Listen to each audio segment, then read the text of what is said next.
Did you know that 90% of the world's millionaires invest in real estate? Well, I'm Angel with the Academy Presents Real Estate Investing Rocks, and I'm here to help you if you want to go for your piece of that pie. Hey guys, it's Angel with the Academy Presents Real Estate Investing Rocks, and man, I'm just having a rough day. I'm having a rough week. Yeah, we have a newly hatched teenager. Fun. And in case you don't pick up the sarcasm, that's a lot of sarcasm. Love her with all our hearts, but dang. And, I was kind of telling you about last night. One of the things I typed was just because I couldn't sleep last night. So my husband's like, go type, because I'm trying to launch a new program for teachers and for other just working individuals, basically living paycheck to paycheck, on how to find financial freedom from investing in real estate. And so I'm like, go write. You're up anyway. Go see if you can put some curriculum together. And the first sentence I typed was, life is brutal. And because that's how I felt in my core. It's just, man, life is brutal. Because some people were saying, 13 is a tough age. So is 44. I think we could say that any age is a tough age. And I think that's one of the reasons why I really like having you at events, because like you make those things not so bad, and you just give that different perspective that helps others see it from a different perspective and live it in a different perspective. So it's yeah, I'm just glad that I'm talking to you today, because man, that 4 a.m. still typing, trying to make sense of the stuff going on in your head and your heart is not fun. But anyway, so let me just keep going. So Dr. Jamil is on today, and he is a transformation coach.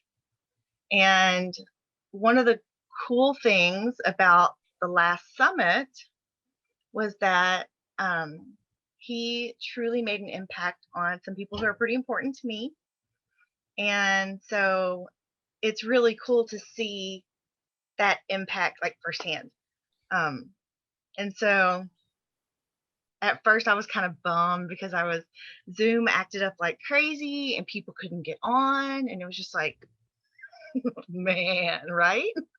But when I got to hear personal stories of people who were able to get on and able to see your presentation and the part where you were speaking and talk about the impact that had on them, that made me feel like $1,000,000, because even if it only impacts one person, that's one person that you can change their life.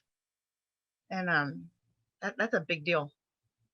So just want to put that out there for you in case you didn't know. I had so much fun with you all, and I appreciate being a part of that, and being able to contribute to the community. And as you said, I agree. I think oftentimes we unintentionally underappreciate or undervalue when things are smaller than we want them to be. But as you just said, it only takes one person to have a shift, an insight, something that really helps them in their life, that really does make it all worth it. And so, yeah, thank you so much. I had a lot of fun with you guys. It was and I mean, I've heard some of your story before, but it was just like, I don't know, it just seemed like tangible, like I could touch the feelings, and it was just like, wow. So it was huge. Thank you. So if you missed it, people, we have a new website coming out in January, I think. The Google crash that happened a couple of days ago, or is still happening, I don't really know. The company we use lost a bunch of stuff. So when the new website comes out in January, you should be able to access all the stuff from the past summits. I'm not real sure on how it's being set up and transferred over, but you absolutely want to see what Dr. Jamil shared at the summit in September, because it was wow. I don't know. I'm never at a loss for words. Ever. but just to say that it was, wow, I kind of at a loss for words. It was one of those moments that just really reaches out to your heart and like touches your heart and touches your soul. And it's like those feelings become real and tangible, like you can touch them. And yeah, Thank you so much. it was beautiful. It was absolutely beautiful. So hopefully I'm building up some curiosity so people are like coming out to see what you've got. Well, I hope they do check out the summit because there were so many great speakers on that summit, and I think that they get so much value from each of the speakers on that summit. And if they do want to check out the presentation I got to give, I think we had about 45 minutes or 40 minutes, and 40 minutes that can change your life. And so just showing up to that, fully paying attention, learning from it, applying it, it goes a long way. Yeah. So I don't know. So I'm not trying to air my dirty laundry, but there's just some realizations that I've come to recently about how to be happy in your own life and how to be successful. And I think it just keeps coming back to like knowing what you're after and having an open enough mind to let the path change as it needs to. Um, as far as like, all right, so I'm gonna put a little out there. um, one of the things that I wrote down last night was that I have to understand that the life that I've envisioned for my children is probably not going to be like the life they envision for themselves. Mm. And that I need to be okay with that. And that I had to learn through experience. And as painful as that was, and as much as I don't want them to have to go through that, to also understand that some people just have to learn from experience. And I feel like it's causing me to have a more open mind. Mm. Does that make sense? Yeah, yeah. And something to think about. This may or may not be true for you, but I'll still bring it up. Is the life that you live and that you envision for yourself the life that your mom envisioned for you? Oh, probably not. Yeah. And so it's like this thing that yeah, it applies going backwards too. And I think that, there's this beautiful book, it's The Prophet by Khalil Gibran.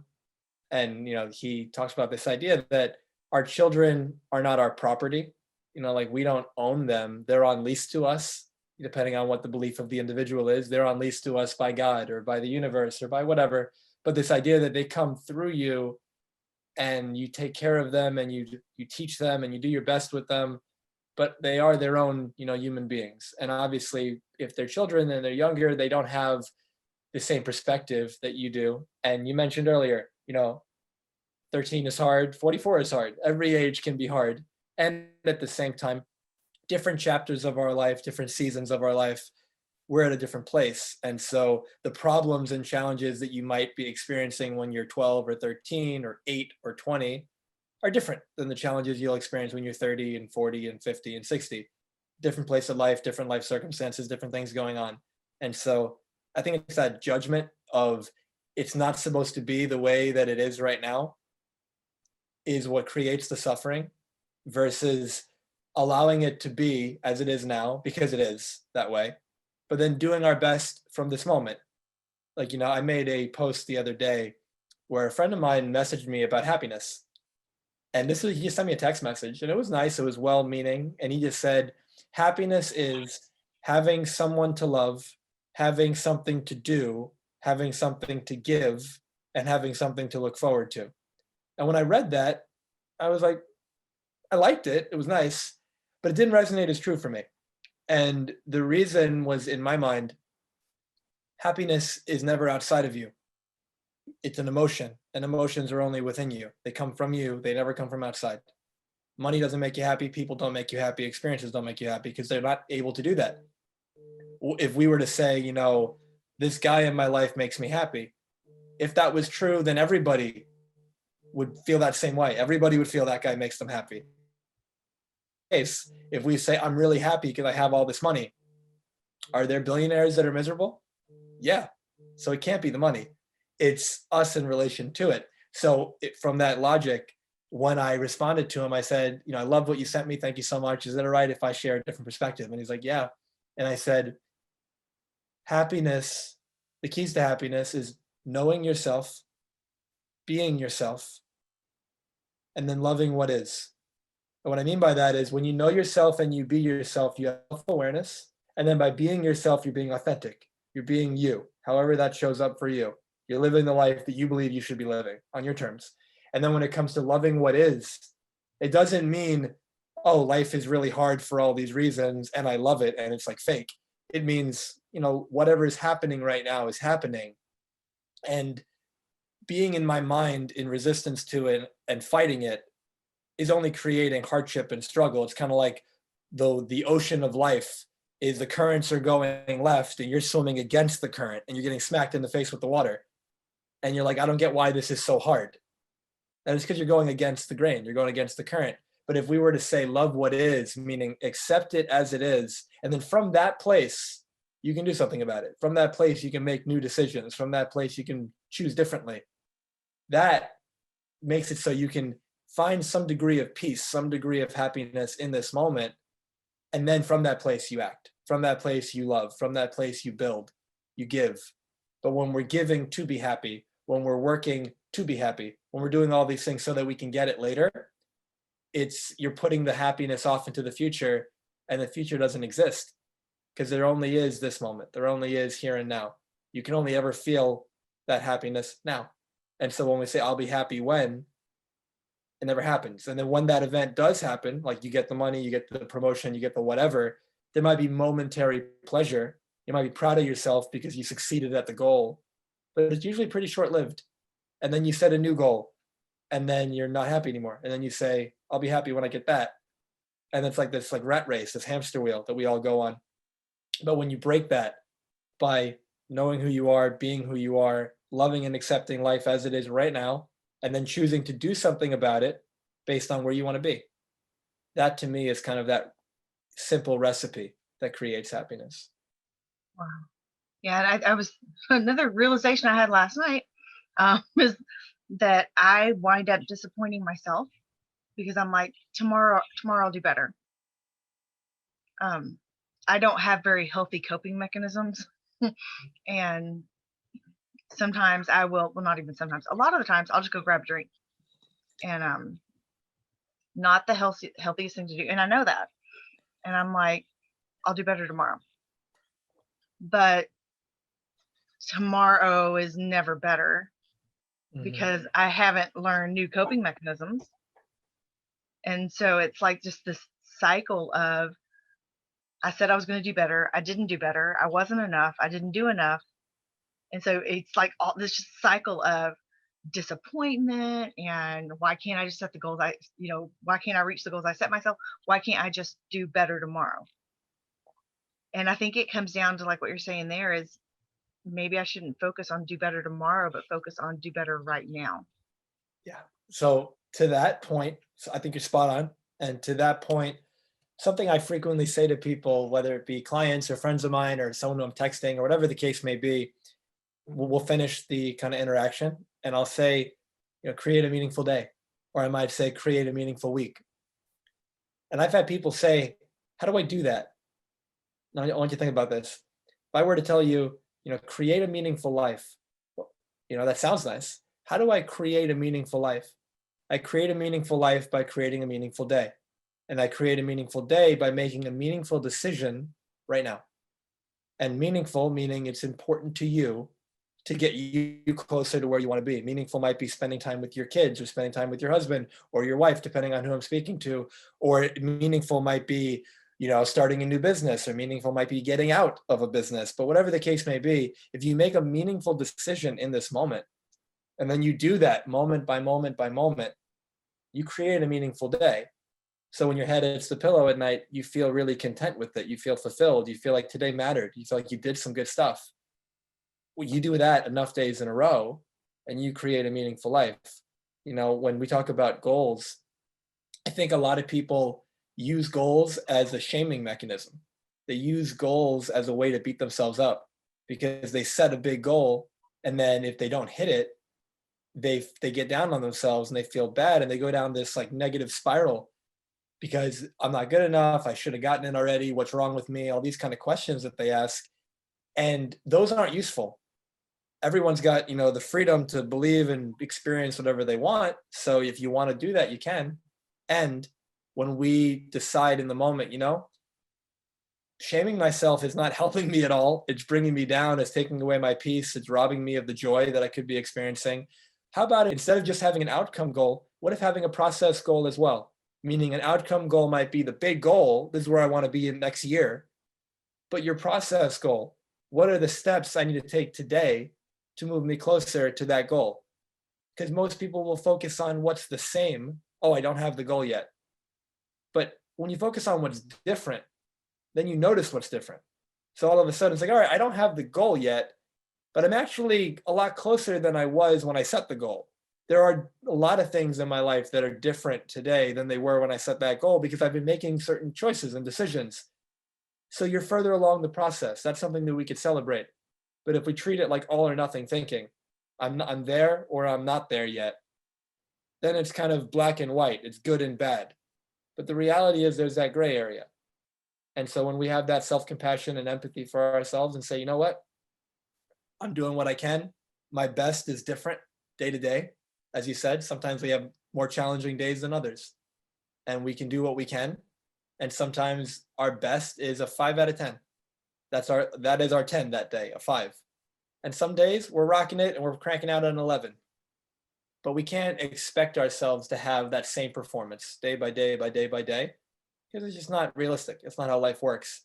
But if we can have that compassion for ourselves, love ourselves, know that hard times haven't come to stay, they've come to pass, and that if we don't hang on to them and resist them, and we kind of flow with them and flow through them, and we keep doing the best we can, that we always work our way out of it. Every single one of us we've all gone through hardships in some respect, varying degrees of it, and we've all survived it. You've been through so many hard things in your life already, and as hard and difficult as they were, you got through them. And any hardship you're going through now, it won't be any different. Kind of deep. Not kind of, it is. I mean, there's a lot of layers to that. Is it Shrek? You're like an onion. I think it's spot on too, the onion. Yeah, but what you just said about, I think it's deep, and I think a lot of people don't really give themselves the space to dive into that type of thinking. And we have these expectations that family or society or ourselves put on ourselves of, I need to be perfect. I need to produce at a certain level. And we kind of identify with it. But again, we use it as a shaming mechanism. For me, goals are designed to inspire you. They're designed to excite you. The moment they don't do that anymore, those shouldn't be your goals. And you can always change it along the way if it's not serving you anymore, if it's not working for you anymore. Sometimes we have unrealistic timelines of what we put the deadline at. I'm going to get this done in the next 6 months. And you didn't realize that it'll take 4 years to do that. So you put a 6-month goal on it and then you get disappointed when you didn't make it. But maybe you had a lot of progress in those 6 months. So just celebrating, the progress. I like to think of it as each of us is running a race of one. We're not competing against anybody else. We're only competing against ourselves, who we were yesterday. Am I further along my process based on where I want to be? Maybe I've gone through a hard time and I kind of stopped metaphorically on my road, on my journey. But as I stop, I can still make progress internally. I can still reflect on where I've been, what I'm learning, what I'm experiencing, how I can grow through this, how this can make me a better mom, how this can make me a better wife, how it can make me a better husband, how it can make me a better friend, a better child, whatever the case may be. There's always an opportunity to learn from and grow from whatever it is we're going through, even the things that we think just suck, things that happen that we really wish didn't happen. Again, it is happening right now, if that's the case, and resisting it doesn't help. But saying, all right, this is the case. So how can I best navigate this? And just asking better questions. When we ask ourselves better questions, we get better answers. But when we ask questions like, why do I always mess this up? Or how come I'm not good enough? Well, the brain is just going to answer any questions that you give it. So asking, why am I not good enough? You're going to get some pretty self-defeating answers to that question. Doesn't make them true, because there's plenty of resource mentally that you could dive into about why you are good enough. You know, there's great things that have happened in your life, and there's times where you've been confident and shining, and you've been the epitome of excellence, and you've been doing so well, and people look up to you. And there's times where you feel like you fell on your butt and you couldn't get back up. And either way, when you selectively remember the negative times, that's what you feel. That's what you experience. That becomes your reality. But when you recognize you are so capable, and maybe in this moment you're just not tapping into it, and that's okay. You'll get back to it. But giving yourself that compassion, like when you said when you were on your computer and you were typing, somebody else, let's say, might be journaling, and journaling through, life is brutal. Right now I'm going through this, and this, and that's really hard. And this is what I'm feeling. So all of a sudden you're getting it out, and it's not in your head. And it starts to feel a little bit better, whether it's written or typed, and you start to feel a little better. And then maybe it's like, one thing that's good that came out of this, I learned this, or I'm learning this, I'm in the process of it. Or maybe there is an insight that I had. I'm getting to know this person that I'm having this hardship with better. I'm understanding what they want. And now it's like, wow, okay. And all of a sudden, just in that moment, it's a little bit lighter. It's not as heavy because there's a little bit of a benefit to it. And then you might keep writing, what else, how else could I use this experience that could benefit me going forward? You put on an event, doesn't go as well as you want. All right, what did go well?